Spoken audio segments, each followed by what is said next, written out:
just about 5:30. We're going to go ahead and get started and try to wrap this up sooner rather than later. I encourage you to ask questions while I'm talking. You don't have to wait till the end to sort of raise your hand and ask questions.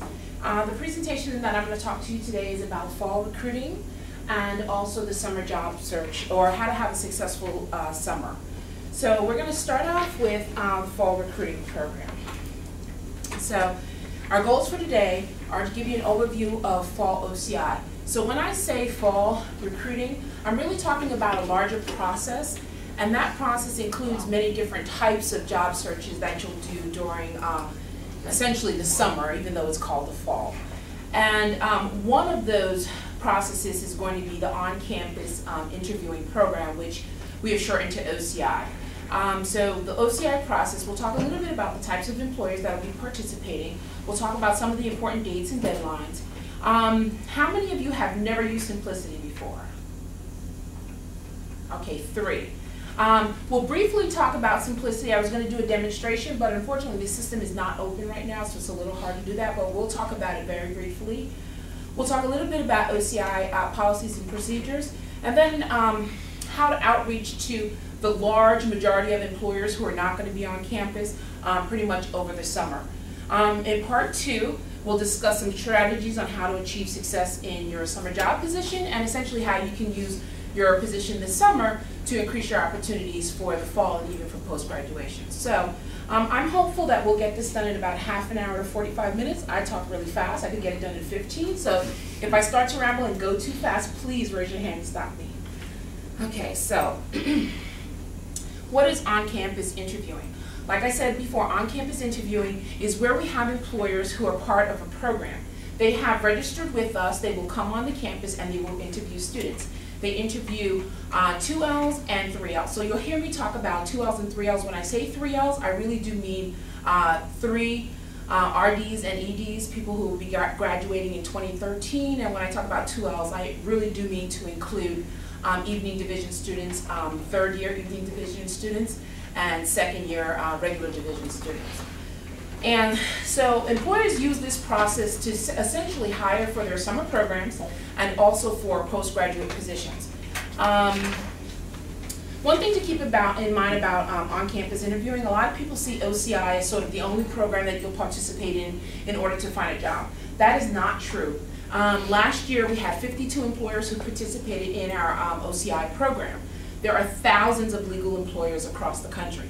So it's just a very small subset of employers who are going to participate in that program. And so it's going to be important to make sure that in addition to doing the on-campus interviewing, that you're also making sure that you drop resumes for employers who are going to be interested in your candidacy, but for one reason or another are not going to be coming onto Widener's campus.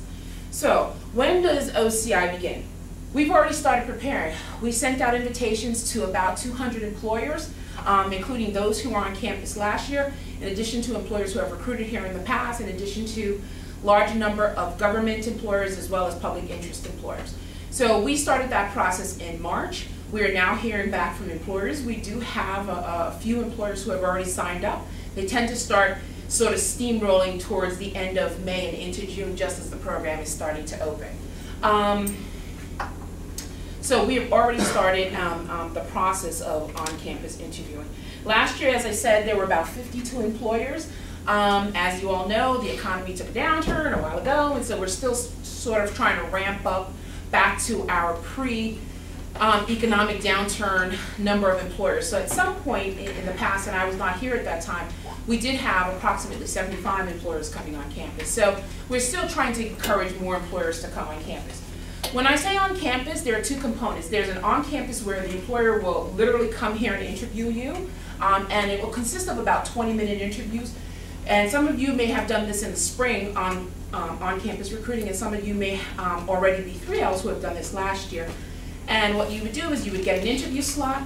It's typically 20 minutes, the most is usually 30 minutes, and you would go into a room with an employer. They would review your resume. You would essentially have a screening interview, and that's pretty much it. There's also another component to our OCI program, which are off-campus. And those are employers who are very interested in your candidacy, but for one reason or another are not coming on the campus. So what they do is they ask us to collect their resumes. We collect all their resumes. On August 9th, we will send them a resume packet with all the interested students, and they reach out to you directly.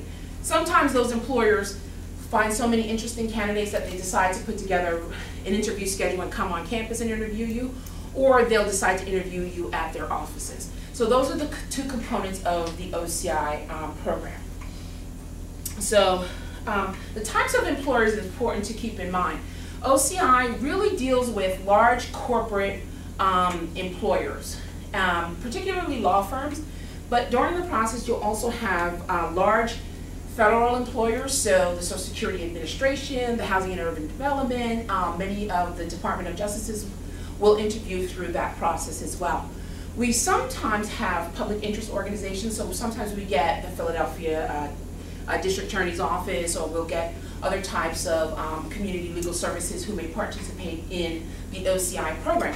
But they do tend to be very large, well-established employers. So many of the small, mid-sized law firms, many of smaller state employers will not necessarily participate in that program.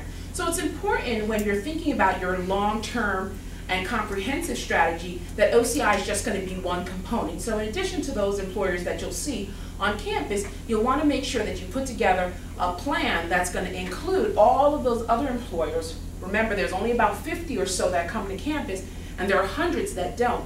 You'll want to make sure that you include a strategy that's going to hit all of those employers, and we'll talk a little bit about how to outreach to non-OCI employers. And the most important thing to keep in mind, and I probably should have said this from the onset, is that timing is everything. Timing is absolutely crucial for the fall. Many of the federal, particularly federal government employers, will sort of stop their hiring around September 1st. Some of them go to October 1st. But once those deadlines pass, you cannot apply for a federal program. So it's going to be important once you finish with finals, and this is certainly not anything that we suggest you start before finals, but once you're out of finals and you've given yourself, a week or two to breathe, then think about sort of what type of employers you want to be looking at, because you'll want to make sure that they are part of your process from the very beginning. Because if you decide, well, I'm interested in corporate law firms, and then you say, okay, well, I'm not really that interested in federal employers, I'll look at them later, and then you decide in October that you want to do federal employers, that time is going to have been passed. So even if you're a great candidate, if you miss the timing, you're going to sort of miss your window of opportunity. So think about timing so that you make sure you're getting the right employers at the right time. So there are other types of employers that are not going to participate in this program, particularly for third year graduating students and 4EDs. Judicial clerkships, there is a specific process for judicial clerkship. If you're a third year student and you're interested in that, there was a yellow sheet up here. We are going to be doing a lot of outreach to make sure that everybody gets whatever they need, but there is a tip sheet on sort of how to apply specifically for postgraduate employment. So these are for students who are going to graduate in 2013 and want a clerkship starting in the fall. There is a process, and typically all of your materials have to, particularly for federal, has to be in pretty much the day after Labor Day is when they start to review all those applications. So you'll want to make sure that if you're doing that, you want to make sure that you get your recommendations before you leave, that you talk to professors about writing letters of recommendation. You'll want to make sure that you get your resume reviewed and your cover letters and all of those things. So all of that takes time, so you want to make sure that even if you aren't interested in a particular path of employment, that you at least know the guidelines so that you're not missing something that you would later kick yourself saying, I really wish I had known about this. So in addition to the government employers, the large corporate law firms, and the well-established public interest organizations, another subset that also do on-campus interviewing are going to be the military. In the past couple of years, we've had all four branches, so that's Navy, Air Force, Marines, and who am I missing? Army. Army, thank you. They've all come to campus in the past. Last year, the Navy was on a hiring freeze, so they did not come in the spring, but other than that, we have had the military branches on campus. And so you can interview for them as well. And then the last subset that will do some of the OCI or be in this sort of mix at this time frame are some of the public interest fellowships. So sort of the Scouting Fellowship, Equal Justice Works Fellowship, those are things that you should be thinking about as well. Okay, so when does this all begin? Like I said, we've already started preparing. You will actually start applying for or bidding for employers beginning July 2nd, and it will run through the entire month of July. So July 2nd to July 31st, you will have the opportunity to see all of the employers that are going to participate, and you'll be able to write cover letters if they ask for them. You'll be able to upload your resume, you'll be upload any recommendations or anything else that they ask for, and then you would apply for them. Our on-campus is a completely screened process. So that basically means that employers will get these packets. We've had upwards of 100 of students apply for one employer. We package all of that up and send it to them, and then they tell us who they want to interview. When they tell us who they want to interview, you'll get an email saying, please go online and check your status. If your status says accepted, you'll have to go in, you'll have to click the accepted button, and then you'll select a time. You'll want to make sure that that time doesn't conflict with anything, because once you select the time, it's very hard to change it, particularly as the schedule fills up. Once you've selected a time, your schedule is set, and then the employer will literally come on campus and you will interview them. The actual interviews take place beginning Wednesday, the 22nd of August. So this is a pretty short turnaround time with respect to when you get your interview invitations and August 22nd. The most important thing is that you're going to want to be prepared for those interviews. So once you know who you're going to be interviewing with, regardless of what time you're going to be interviewing with them, you'll want to start preparing for them. So let's go back one second here. So so how do you prepare? We'll talk a little bit about that sort of in the upcoming sections. So some of the things that you should be thinking about is sort of broadly, so that you can better prepare to figure out what employers you're going to be wanting to interview is, we always talk about self-assessment, and I get the rolling of the eyes, like, I don't want to do this, I just want to be a lawyer, I don't care where I go, I just want a job. Well, the problem with that is it's hard to sell yourself to an employer and really convince them that you want to work for them when your resume and your cover letter essentially say, I don't care who I work for as long as I get a paycheck. So it's going to be really important to think about your strengths, your weaknesses, what type of environment you like. Even if you are hooked to a particular geographic area, some people have chosen that to identify in a cover letter, like, I really want to be in Philadelphia, the Phillies are my favorite team ever, I lived there as a child. You know, those are things that people will include in their cover letter, and sometimes that gets them pulled out of a pile. So it's going to be important to make sure that you know yourself in this process. It's very hard to sell yourself when all you want is a job. And I've seen people who really know themselves and really know what they want do extremely well in this process, and those who just say, hey, I want a job, I have school loans. Everybody has school loans to pay back, I'm still paying mine.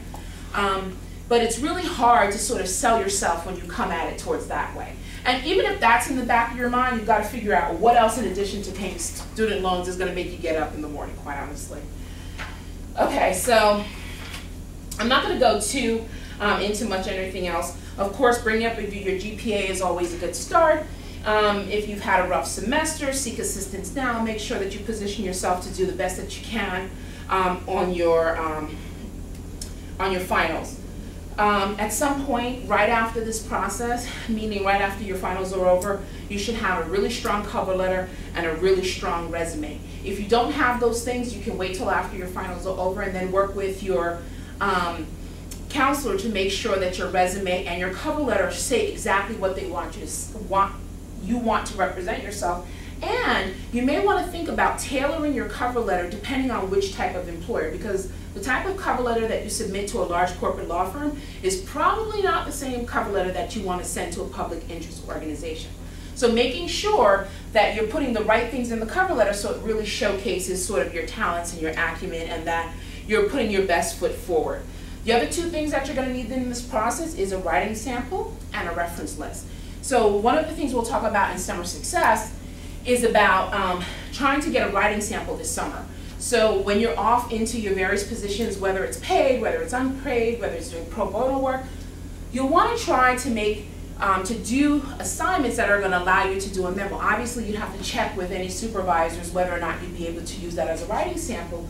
But those writing samples are going to be real life writing samples, and that's going to go much better than sort of the things that you wrote for your appellate brief or anything else that you may have done for your legal methods class. If all else fails and that's all you have, that's fine as well, but it's a way of differentiating yourself, and they can really see contextually how you perform on real life assignments. So it's just something to think about. And then sort of the last part of this entire thing is going to be interviewing, and we can talk about, you know, dressing the part, researching the employer, being familiar with your resume, knowing yourself, knowing what you want, and just basically keeping it simple. So a little bit about the participating employers. So far, as of today, these are a representative sample of the employers that are already signed up and participating on campus. We have Ballard Spire in Philadelphia, Richards, Layton in Wilmington. A large majority of the employers tend to be in the tri-state area. That does not mean that if you're interested in New York is not interested in you. That just means that you're going to have to tailor your search so that you're reaching the employers who you want to reach. And then I also included, besides the large corporate law firms, you'll see the city law department is coming and HUD. So that's sort of the types of employers who are going to be on campus. This is a very representative example. And we have a fair number. These are all of, we have a fair number who will be doing resume collection. So if you see RC, that means resume collection, which means that they're very interested in Widener students. They're just not going to be coming on campus. So you submit your materials and they review it, and then they'll invite you in directly. And in the past, we've had students at all of these places. So this is really tiny. This is essentially an offshoot of the sheet that you got. So bidding is essentially the same thing as applying. That means that you upload whatever materials the employer asks you for. A resume is almost, everyone will need a resume. Sometimes they'll ask you for a cover letter, a writing sample, references, and an unofficial transcript. Whenever you're using a transcript in the process, it will always be an unofficial transcript. That means you can go to the registrar's office and you can get the official, unofficial transcript, or you can just print whatever you want to print from Campus Cruiser, put your name at the top, and you can use that as well. I say be cheap, use what you get on Campus Cruiser. You know, whether it comes on pretty paper or on a sheet of white paper, the employer really isn't going to care. So that's the bidding process. That's July 2nd to the 31st. The resume review period essentially is at some point this summer, if you participated in the journal competitions, you'll learn your status. And so that is an opportunity, once you've already placed all of your applications in, to go in and change your resume if you were selected for a journal. Other students have used that opportunity to correct errors that they found on their resume, so I always recommend you check them again after bidding closes, because inevitably you send out a cover letter and you're like, oh, there's a typo in it. That's a second chance to sort of correct any typos. And also I've seen students use that where they weren't quite sure of what they were going to be doing for the summer, and so they put something generic and now they knew what they were going to do. So they use that to update their description of their summer employment. So invitations are essentially when an employer says, I like you, I want to interview you. So you'll get an email from our office saying, please go online and look at your interviews. Ideally, we all hope that everything would be done by August 15th, but as many of you know, you were waiting almost all semester to find out whether you were selected for an employer. We can't push them any more than we can say, can you please get it to us, your interview's in 2 weeks. So ideally on August 15th, you'll know it all, but if not, some of the other ones may come trickling in later on. You have to accept or decline everything. So if you interviewed or applied to interview with an employer and then you decided you absolutely hated this employer, you can decline, but you have to either accept or decline every interview that is posted to you. Your final schedule will be on the 20th, and essentially you start interviewing on campus beginning the 22nd. So it's a very, very tight schedule. So if you have to accept something, please accept it. If you want to decline something, please decline it. But it's pretty rapid fire. So the I'll just talk about very briefly about Simplicity. It's our online database, and this summer, beginning actually the 24th of this month, we're going to be sending out a career connection. It goes to all of the students that are going to be returning. And essentially, it is a newsletter from our office, and it is meant to keep you abreast of important deadlines, important things that are coming up.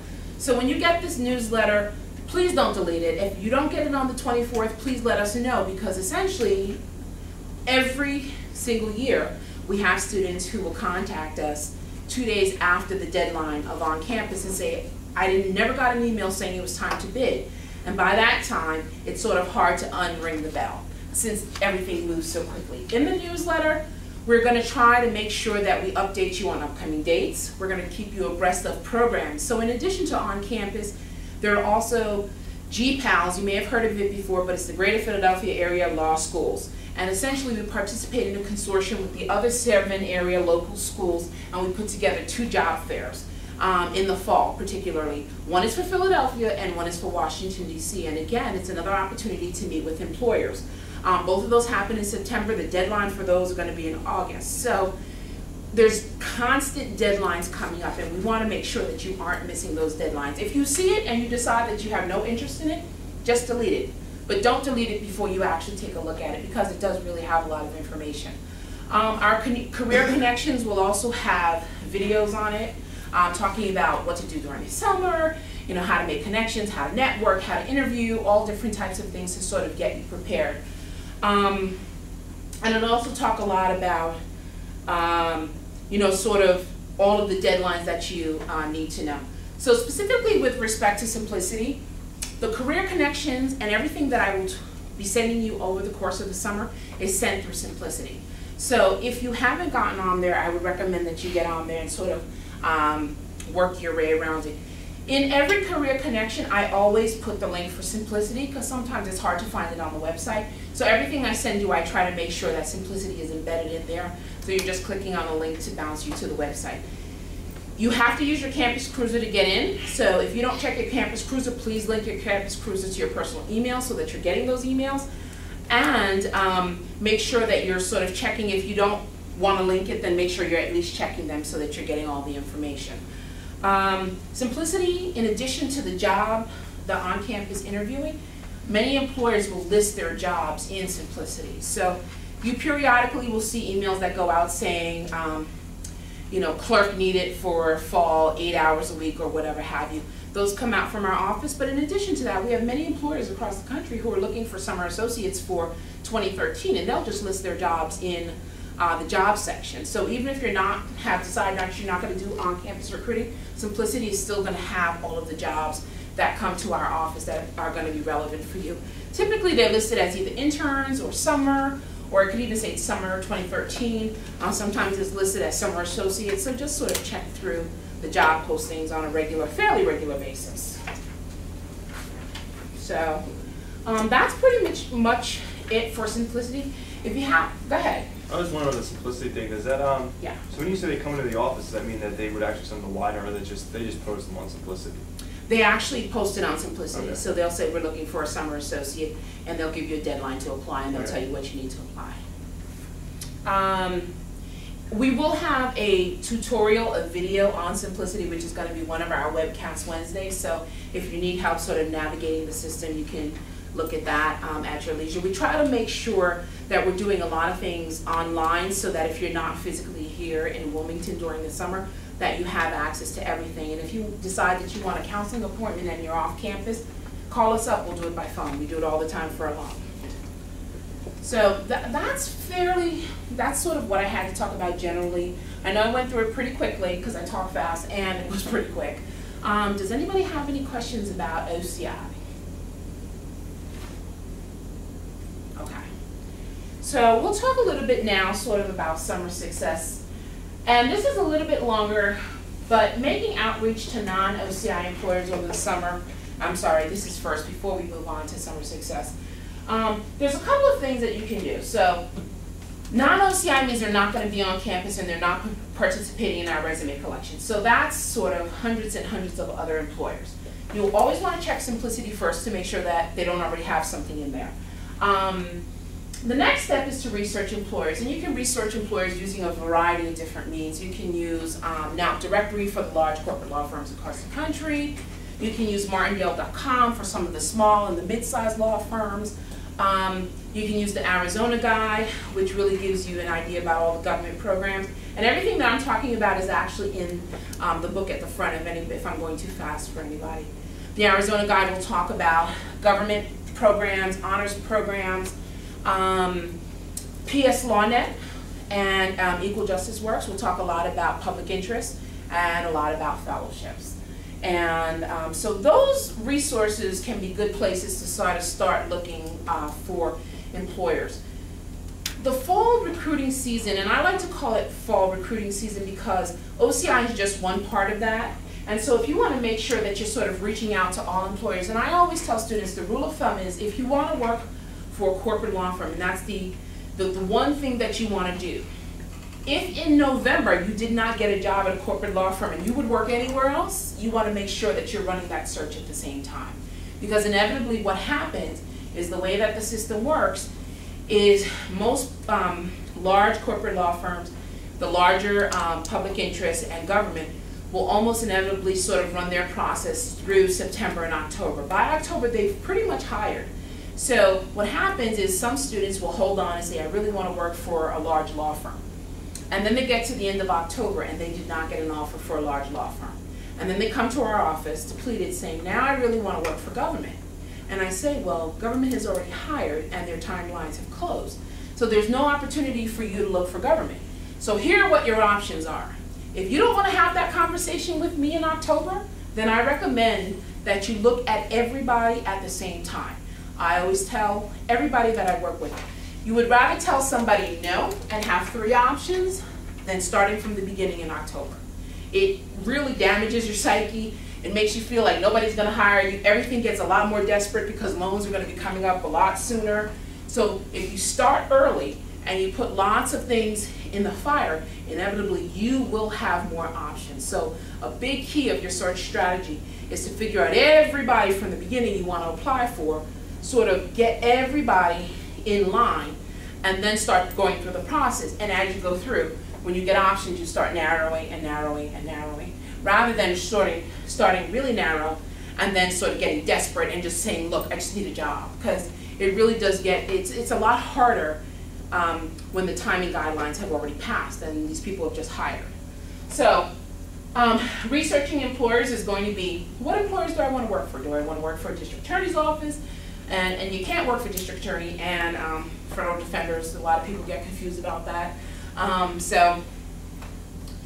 Or not federal defenders, but public defenders generally. I always say you got to pick a side. So figuring out what employers you want to work for, starting very broadly and narrowing down. Learn about the legal market.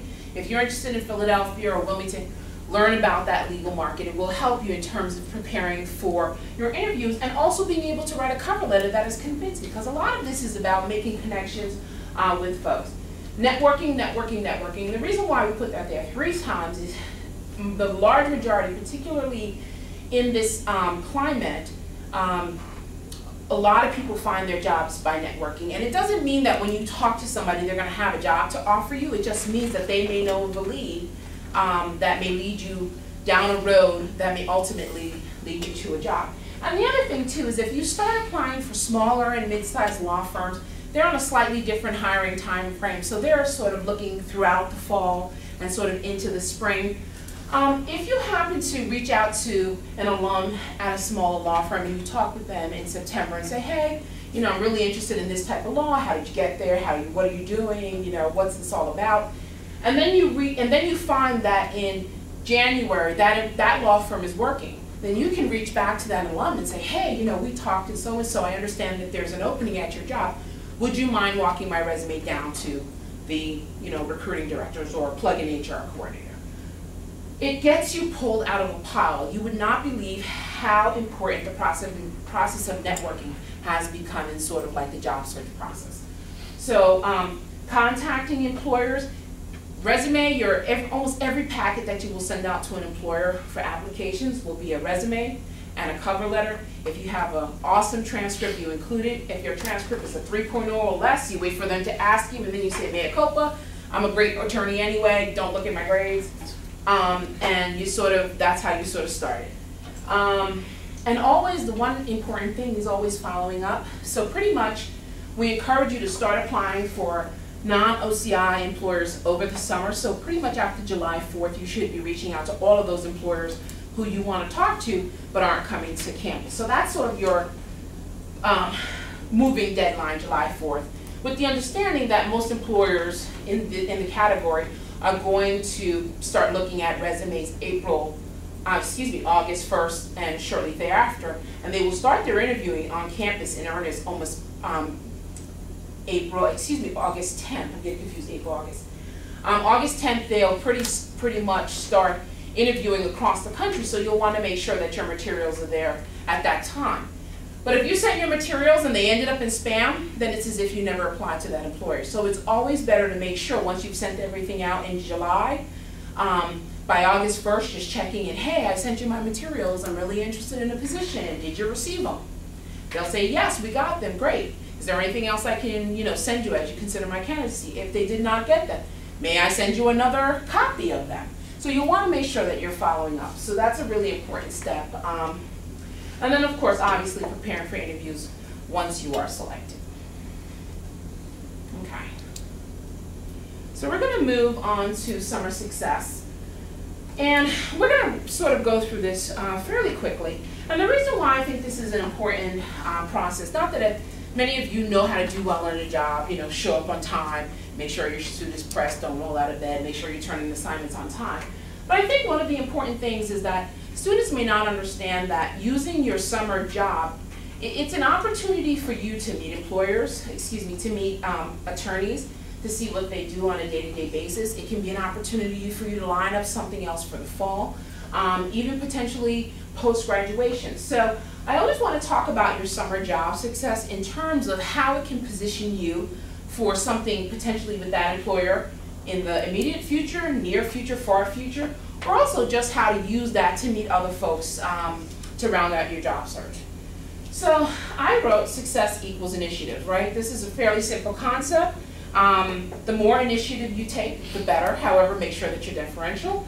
And you always want to sort of make sure that you're adding value to the particular employer. We get a lot of comments from employers who say, so-and-so was a really great student. He anticipated my needs. He did X and Y before I asked him to.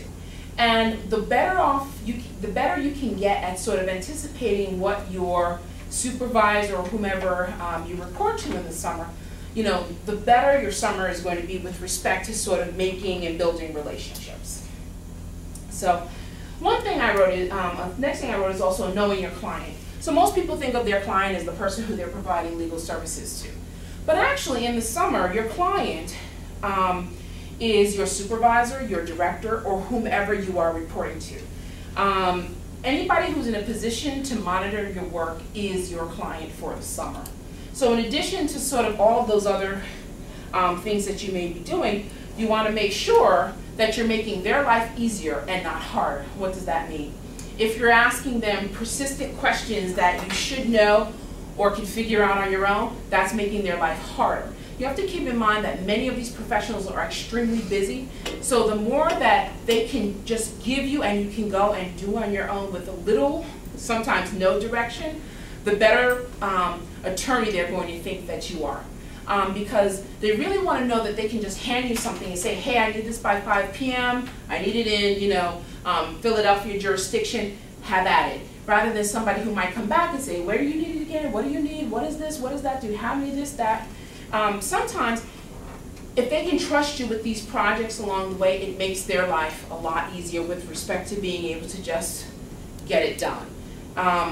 So being able to accept projects and being able to sort of work through them, even if you don't necessarily have to talk to the person who's supervising you, maybe they have a clerk, for example, or maybe there's another student who has been there longer, or maybe, there's a secretary where you can get some of that information answered. Obviously, you want to do so, but making their life easier is a big thing. Striving to add value means just going the extra mile. They hired you because you're smart and you have something to contribute to the work environment, so be sure to do that. Don't be afraid to ask timely questions, but you'll also want to make sure that it's clear that you understand and can do the work. Being prepared, It may sound like a cliche, but it's the often most overlooked element of preparing for the summer. So familiarizing yourself with the area of law that you're going to be working in. So if you're working in the district attorney's office, it might not be a bad idea to sort of go over the rules of evidence.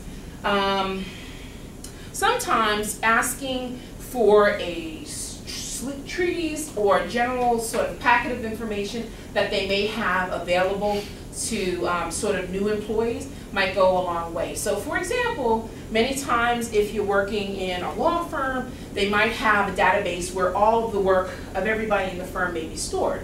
And so that might be a really great resource in terms of being able to download a document that your supervisor has used in the past, so you sort of know what their writing style is, you know what they might be looking for, you might know how they want a particular research done. So do they want a memo, do they want whatever. So that's a good way of sort of figuring out what they need and anticipating their needs.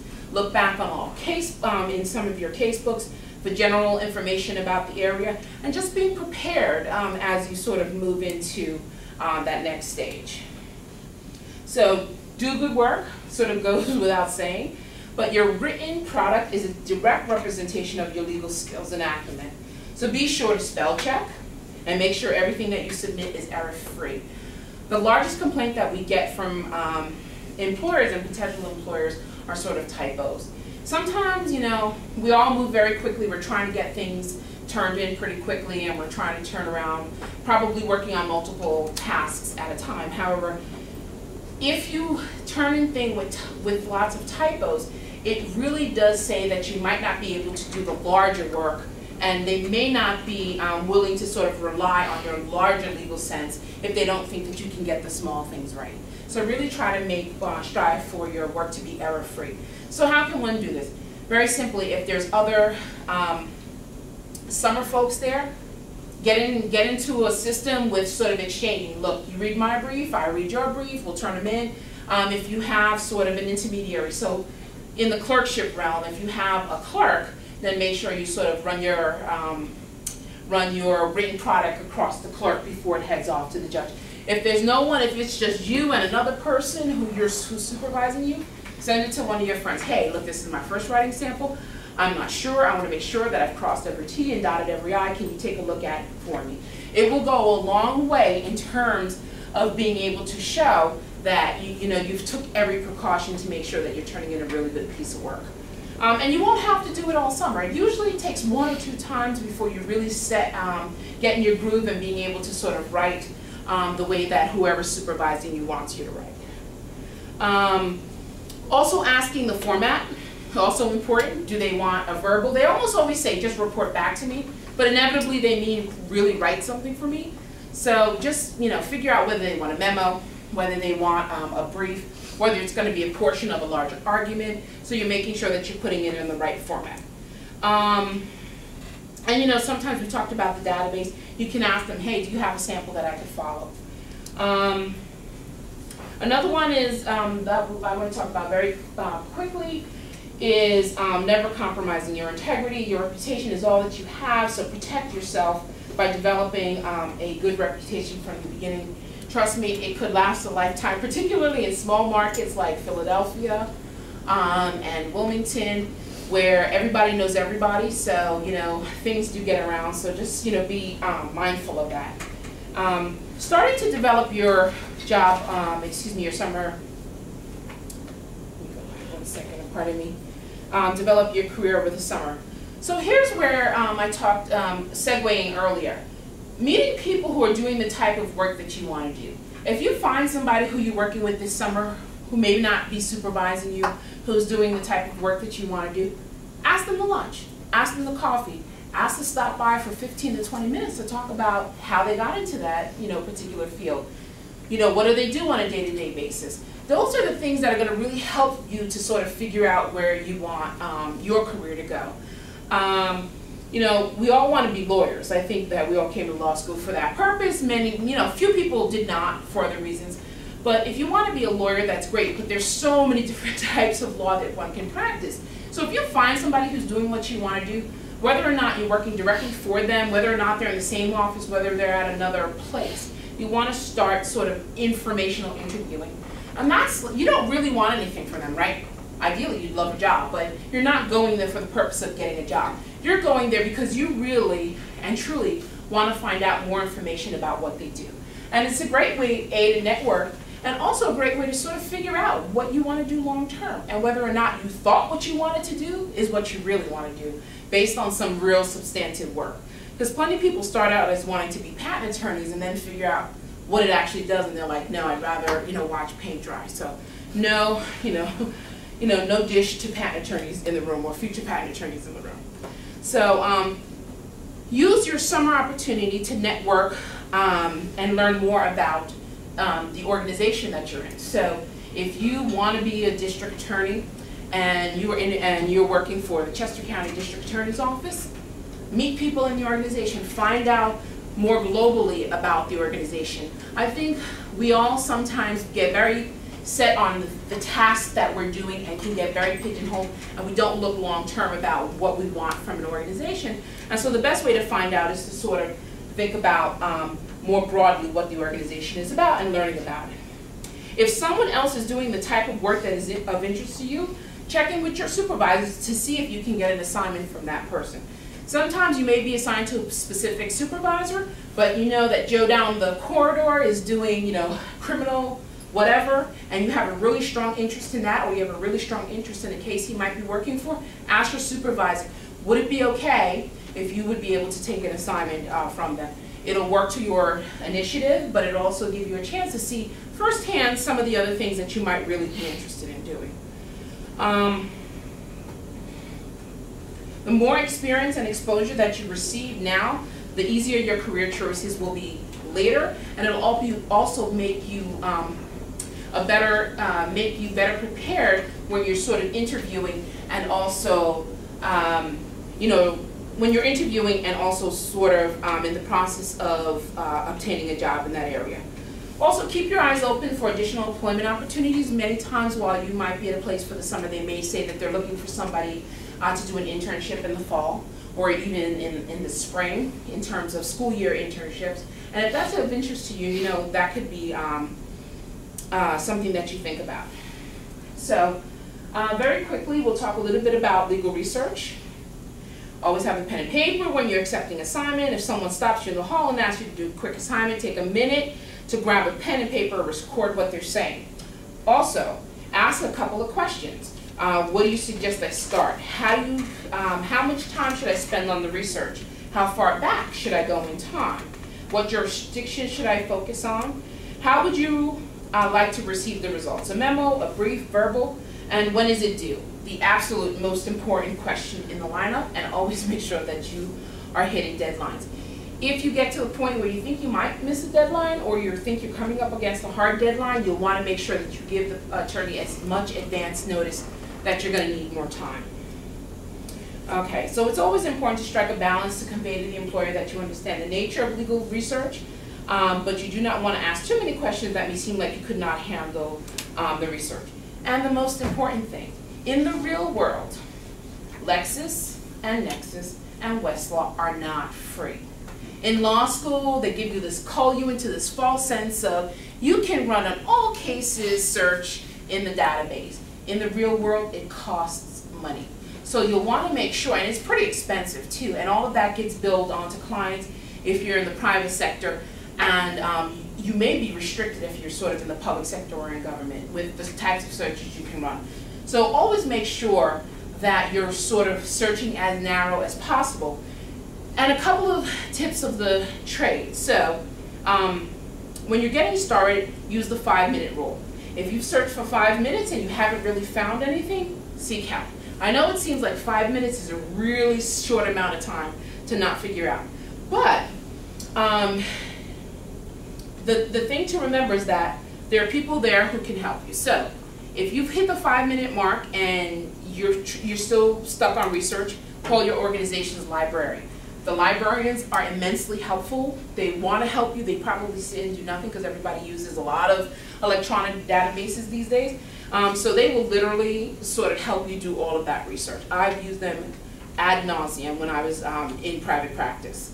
Use Widener's law school library staff. call them up and tell them to run a search for you. They would be more than happy to do it. And always the best sort of starting point, and I don't know if you do this now, but Lexis and Westlaw reference librarians, if you actually call their 1-800 number, they will literally run the search for you. They'll usually figure out what the correct terms and what the correct sort of format that you might be looking for, and they can start you down the path and tell you in an all cases database whether there's information, and then sort of point you to the exact cases that you may need. So don't spend a half an hour, 40 minutes, because if it's in the private sector, somebody's paying for it. If it's in the public sector, you're sort of spinning your wheels for a while. Get help. After 5 minutes, if you haven't sort of pinpointed the right things that you should be looking for, just seek help. It actually goes a lot quicker, and you'll get to the most important part, the writing part and the analysis part. So you don't want to spend too much time on sort of the seeking part. And if all else fails and you get into trouble and things aren't going well, then always call the Career Development Office sooner rather than later. We have been helpful with students who had bosses who threw books at them. We've been helpful with students who were still looking for jobs after finals. We've talked many people down from ledges, so we can be very helpful in figuring out what's going on and pointing you in the right direction. So, the last thing that I just want to touch upon, and we talked a little bit about it, was also sort of other things across the country. So when you're looking at, if you're not interested in the tri-state area, that doesn't mean that employers aren't interested in you. It just means that many of our students will end up in this area, so our employers tend to draw from this area. So if you are interested in going across the country, you're sort of going to be doing the exact same job search, just plug in the city and the state. And so you'll be looking at Martindale, and you'll be looking at martindale.com. You'll be using nowdirectory.org to look for employers. And if you're going to be in that area over the summer, I would encourage you to set up some informational interviews. You can use Martindale to look for, there's a nice search feature in there where you can find Widener alum, and you can ask them to sit down and have, 15-minute conversation with you about the area. We encourage you to look at Chamber of Commerce in a particular area so you can get a lay of the land and figure out sort of the dynamics of the area. And even though it seems like a lot of search, the legwork that you put in over the summer when you have a little bit more time is really going to pay off on the back end. I think one of the most important things about this process, that I've said all along, is timing is everything, and the most important thing is to start as broad as possible and then to narrow down as you go along. I think if you follow that search strategy, starting from the beginning and also pretty much understanding that for second years, a large majority of the employers will be looking for their 2013 folks in the fall, so pretty much through December. And then also for graduating students who are going to be out of here in 2013, if you start in the fall, I promise you, if you put in the time, you put in the effort, you do the work, you will ultimately be successful in the job search. So that's pretty much all I have to share with you today. And if you have any questions or if you want to talk further about this, make an appointment in the Career Services office with your counselor. You're free to talk to me, and if you have any questions, just give us a holler. Thank you. And we did it in 48 minutes.